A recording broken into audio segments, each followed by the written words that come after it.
Hey, what's up YouTube? So today I'm going to be bringing you the final breaking hills video. This video will be on how to break hills on the map Slums. So I'm going to go ahead and start this game up. I'm going to be using this general class just to show you where you want to place EMP, smoke grenades, that sort of thing, when breaking certain hills, and how you want to push them out. So, Slums is a very complex map on how to break hills. It's actually pretty hard to break hills. Your goal on this map is to avoid breaking hills as much as possible.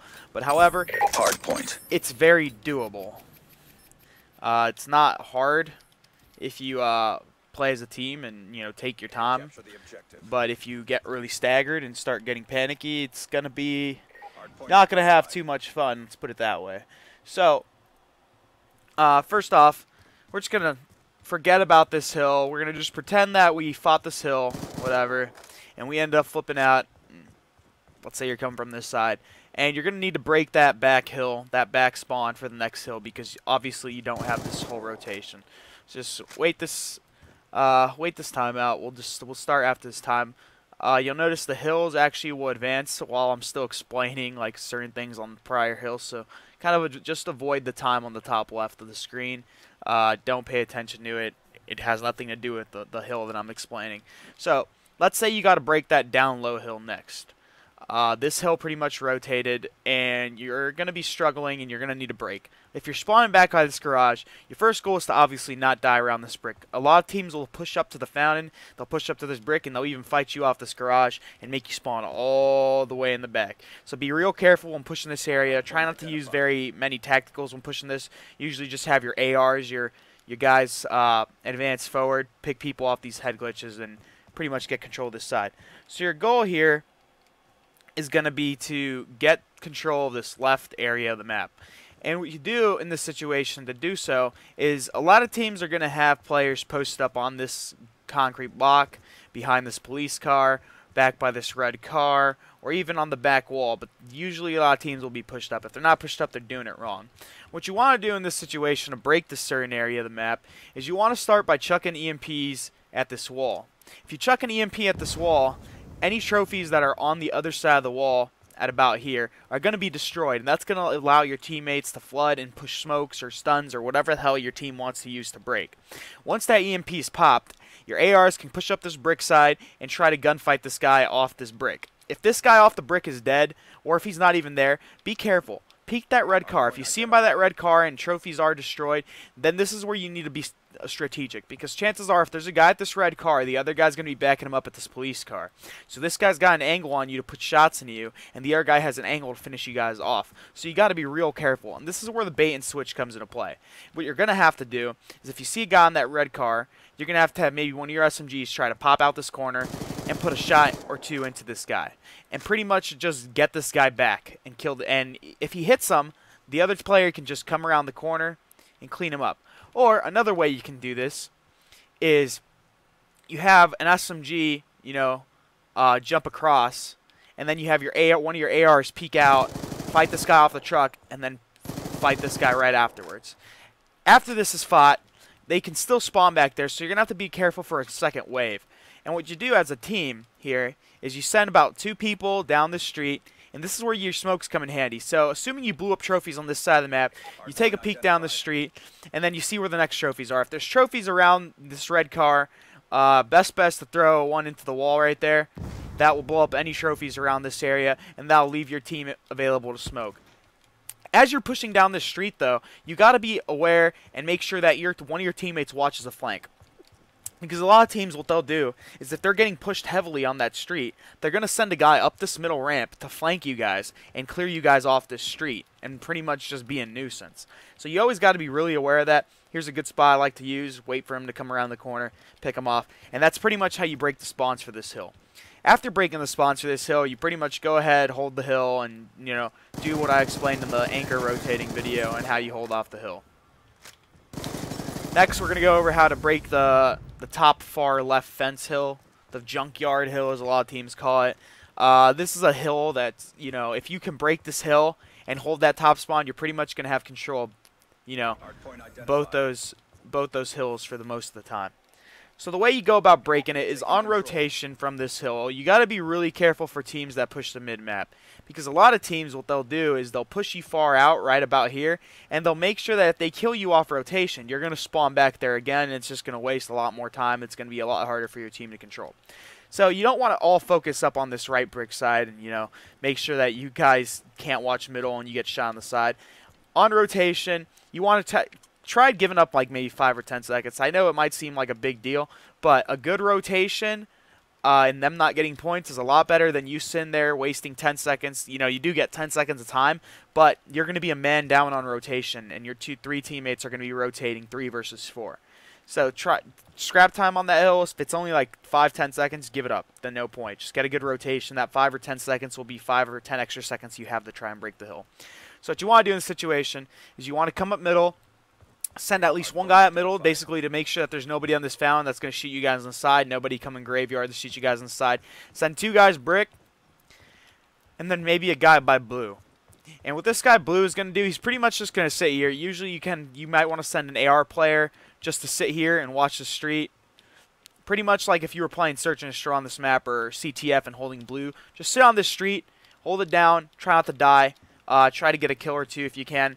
And then what you do in this situation is you focus up on this brick side. As you're focusing up on this brick side, one player has to watch your flank. So you kind of just do this. One player sits here, one player in blue, and then these 2 have to work here. So again, your EMPs could be used, you know, in various ways. If teams throw trophies around here, you know that. You can easily just lob an EMP right at that wall, blow up any trophies on the other side of the wall. And this is where your AR and SMG have to get, or even if it's 2 SMGs, have to get real creative here. I mean, if you have nades, stuns, whatever, you want to try and make sure that there's nobody in that room, and then you got to be careful of the guy in this head glitch. The way you play this guy on the head glitch is you either bait and switch, or you're going to have a guy flank him from grave. So what you do is you can just, you know, fight him a little bit, jump across, and then the other teammate will peek right after. So this guy that jumps across will make that guy turn his attention and fight you. After that guy turns his attention, this guy can easily come out and get an easier shot on him. It's pretty much how baiting and switching works. But your goal is to eventually get into this garage. Once you get into this garage, the teammate that was on the statue, or if he's already in grave, can push up into grave. This guy in grave will pretty much be ready to either fight the front or fight the side, depending on what your team needs pressure on or what's weak on the other team. The guy in blue that has stayed alive, you know, assuming he has, this guy's got the guy in grave's back. So he's fighting off anything here. He can call off he's being rushed grave, and you can easily turn around and get the kill.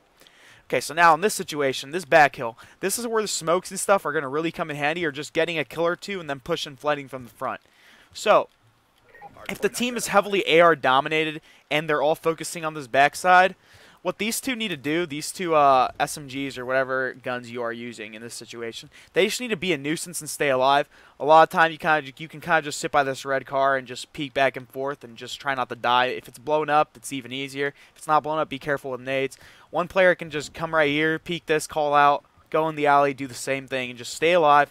A lot of the time, if you get a kill or 2 over here, you're going to have to be ready for a second wave, because they're going to spawn back here and they're going to try to fight you off. This is where it's easy for you guys to pick up kills if you take your time. The thing a lot of people do is after they kill off the first wave, they don't take their time at all. They just push forward and they fight and they get in the open, and then the guys off respawn, easily kill them. It's the most useless thing. After you get a few kills in garage, just stay alive, wait for them, because they're going to have to push you out, or otherwise they're going to lose control of the hill. Now, this is where the guy in blue and the guy in middle have to get aggressive. So if they find that the back is weak, they flood the back, and this is where you can use EMPs that, you know, pop right there, smokes, or a little bit farther obviously, and smoke around this mid street, and, you know, just try and flood the back and make them like distracted. And then this is where your team needs to converge, because if your team is garage and alleyway over here, and your teammate is blue, you have both spawns blocked. Your idea here is to block this blue spawn and that back spawn. And if you do so, any kill you get will have them spawn out. So if your teammates are garage and you're in blue, if you get a kill from blue side, spawn out. If you get a kill garage side, spawn out. Alright? So now that becomes a 2v4, and you converge on the hill. You fight them out of it, and you control the spawns, and then you flip around and then do the anchor rotation deal. It's pretty much how you break hills. Like I said before in my other videos, your idea to break hills is to block the spawns of certain areas on the map to make them spawn as far away as possible. So, after you break that hill, and you rotate over to this one. Let's say you lose control, whatever, and you start spawning across the map. I'm going to blow up this car just so I can get my EMPs and smokes back.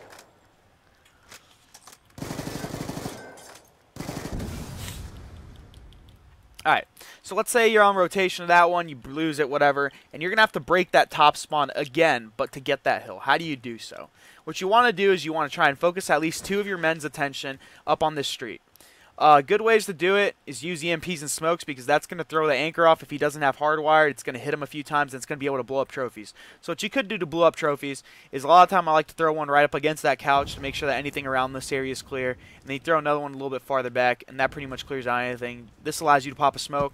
Your AR can follow you up, and your idea is to pretty much kill this anchor. Once you kill this anchor, he won't spawn here anymore. A lot of the time, if you kill him kind of, up the street and you're not pushed up at all, you might be, if you hurry fast enough, your AR player can go behind this washing machine, pre-aim that, and a lot of the time, the player will still spawn there. You'll get the spawn kill and then block him again, because that's the spawn. So if you don't have that little corner blocked in your sights, he's going to spawn there. So what your goal is to do is to flank all the way around laundry. At least get here. If you get here, you pretty much have it. If you are about there, yeah, he can still spawn there. So you might want to try to pre-aim this guy, catch him off spawn, kill him. That's pretty much how you break this hill.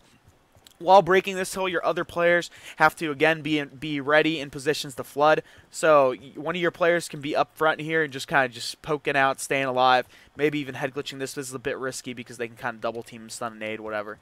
And then you have to have a guy come grave through middle, or you can come blue to grave, and pretty much just watch so that your guys fighting the anchor don't get flanked. Hold down this position. Once that guy in the back is dead and blocked, your guys in the front and the back move in. It's a 4v3. You fight this off and try to exchange as much as possible to flip the spawn. Your goal here on this side is to block this area of the map for spawns, and then also flood the front so they don't spawn right at the front door. Because this has happened before. People spawn here if this isn't blocked and they fight back. So your goal is to block this area and to block that area to break the spawns on that one. To be clear, on that back hill, I didn't really say what you want to block, but your goal is to block this one initially, and that's going to force them to a blue spawn, so they're all going to start flooding the hill. You pick up a few kills, and then you cut over. Then you block this blue side, and then that'll make them spawn all the way at the end of the street or all the way at the end of garage. Those are the 2 you want to block on that bottom hill down there. But yeah, that's pretty much how you break all the hills on this map. That's pretty much it for the videos. I'm done with the hardpoint series. I taught you guys basically how I anchor, how I rotate when I did so, and my idea of how to break hills, good ideas, good tips on how to do so. I hope you guys enjoyed. This is it for my hardpoint explanation videos. My next videos, I'm not sure what type of informative videos I'll do next time, but I'll try thinking of something. I hope you guys did enjoy these series, the breaking hills and anchor rotation. That's it for these videos. So I hope you enjoyed. Take care, guys. Have a good one. Peace.